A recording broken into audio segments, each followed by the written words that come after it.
wabarakatuh. Selamat pagi anak-anak. Bagaimana kabar kalian hari ini? Alhamdulillah, luar biasa.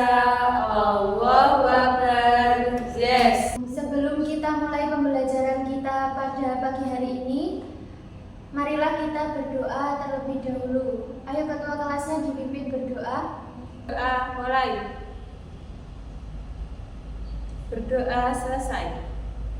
Sebelum Ibu mulai pembelajaran pada pagi hari ini, Ibu absen terlebih dahulu ya anak-anak. Siti Muzaroah, Hadir Bu. Retno Wulandari, Hadir Bu.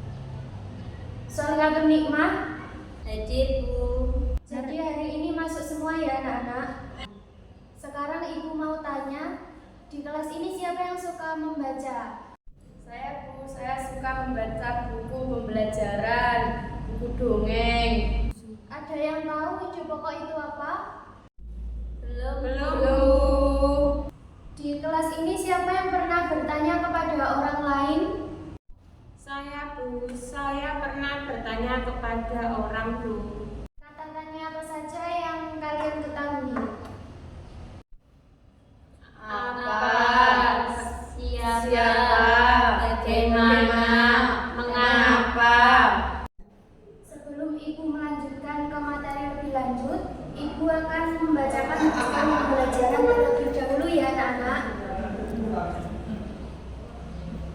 Tujuan pembelajaran yang pertama, mengidentifikasi ide pokok pada teks bacaan. Yang kedua, mengidentifikasi ide pokok pada teks bacaan. Yang ketiga, mengidentifikasi makna kosakata baru.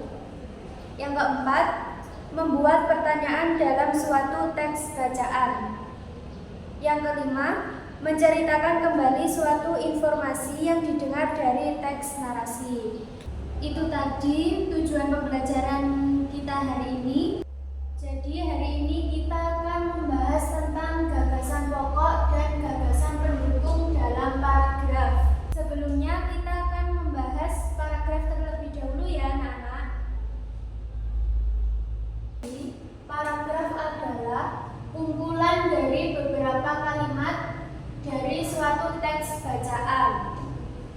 Paragraf biasanya ditandai dengan bagian yang menjorok ke dalam. Ini contohnya di bagian pupuk organik ini kan menjorok ke dalam. Nah, ini yang dinamakan paragraf. Selanjutnya kita akan membahas tentang gagasan pokok. Gagasan pokok yaitu ide utama yang dibahas dalam suatu bacaan, yang biasanya terdiri dari kalimat inti atau pokok paragraf. Jadi, ide awal atau ide utama yang terdiri dari kalimat inti atau suatu paragraf itu yang dinamakan gagasan pokok. Nah, anak-anak, gagasan pokok mempunyai istilah lain yaitu pokok pikiran, ide pokok, gagasan utama, pikiran pokok, dan pikiran utama. Anak-anak, gagasan pokok biasanya terletak di awal paragraf, akhir paragraf, awal dan akhir paragraf. Yang selanjutnya, gagasan pendukung. Gagasan pendukung adalah informasi tambahan atau uraian secara detail untuk memperjelas gagasan pokok.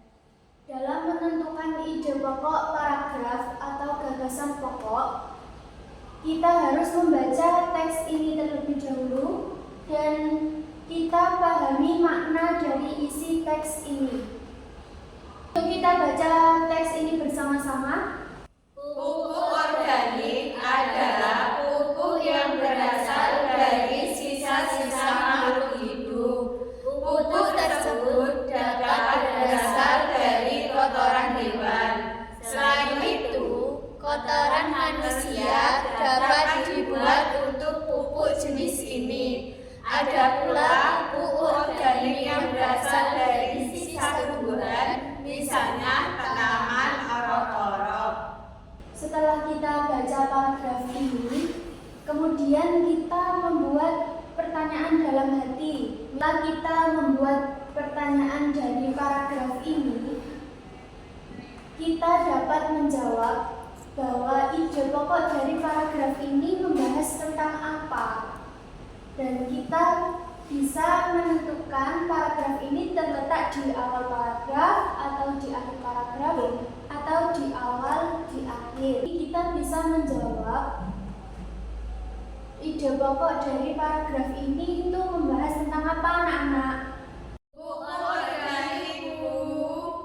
Nah, di sini yang menjelaskan tentang pupuk organik itu berada di awal paragraf. Jadi, ide pokok dari paragraf ini adalah pupuk organik adalah pupuk yang berasal dari sisa-sisa makhluk hidup. Ide pokok ini biasanya hanya ada satu dalam satu paragraf. Nah, selanjutnya kita akan membahas tentang gagasan pendukung. Nah, otomatis gagasan pendukung sudah terlihat di kalimat kedua, ketiga, dan keempat.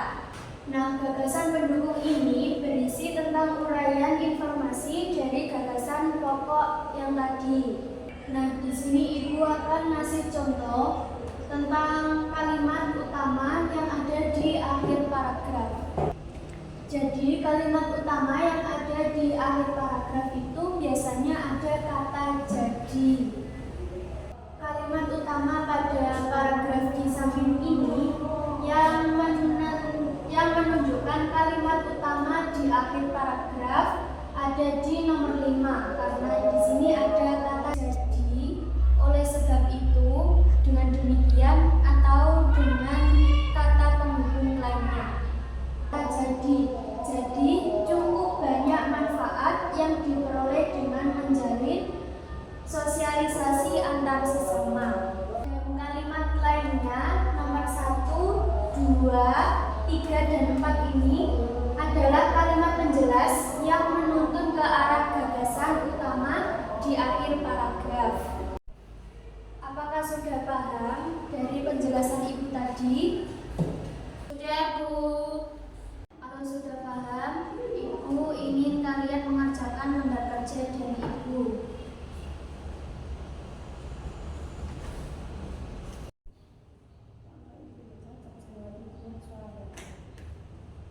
Sudah selesai apa belum, anak-anak? Sudah, Bu.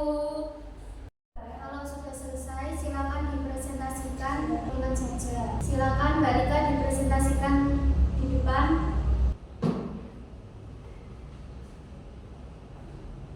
Assalamualaikum warahmatullahi wabarakatuh. Waalaikumsalam warahmatullahi wabarakatuh. Saya Salihati Nikma akan mempresentasikan hasil kerja saya. Pertanyaannya yaitu tuliskan ide pokok dan ide pendukung pada paragraf keempat. Ide pokoknya yaitu desa terakhir adalah desa Gigien di Aceh dengan tari Saibadi. Untuk ide pendukungnya yaitu fungsi tarian ini bukan hanya sebagai pertunjukan hiburan untuk rakyat, melainkan juga sebagai sarana dakwah untuk mengembangkan ajaran agama Islam. Sekian itu presentasi dari saya. Wassalamualaikum warahmatullahi wabarakatuh. Waalaikumsalam warahmatullahi wabarakatuh. Terima kasih Mbak Rika. Itu tadi materi pembelajaran kita pada pagi hari ini tentang gagasan pokok dan gagasan pendukung pada paragraf. Jadi ide pokok atau gagasan pokok terletak di awal, di akhir, atau keduanya. Tapi lebih sering muncul di awal kalimat.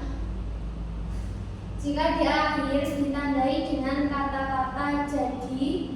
Oleh sebab itu, dengan kalimat oleh karena itu atau ada hubungan di antara kalimat.